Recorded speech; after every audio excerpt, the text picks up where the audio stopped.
Welcome to Man Does Tech, where I solve the problems you didn't even know you had. You begin by opening the Start menu. Press the Windows key or click Start with your mouse. Type the words Control Panel into the search field and watch results appear. Once you see the Control Panel app, click it to open. This is faster than navigating settings when you need legacy tools. Make sure to spell the words exactly, because similar suggestions can appear. If nothing appears, move to the Windows Tools route in the next step. Once the Control Panel app didn't show, right-click the Start button and choose Windows Tools.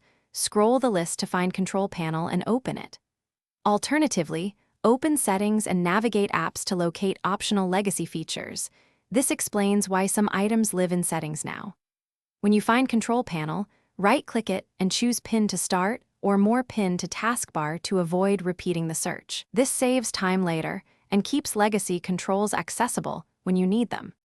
Finish by using the Control Panel's top right search to jump directly to items like Network, Programs, or Device Manager.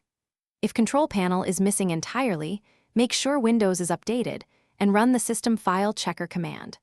Open Command Prompt as admin and run sfc/scano to restore missing components.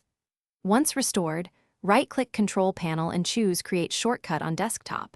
This gives you one-click access and makes future recovery straightforward if search stops returning legacy tools. Thanks for watching. If you found this helpful, don't forget to like and subscribe.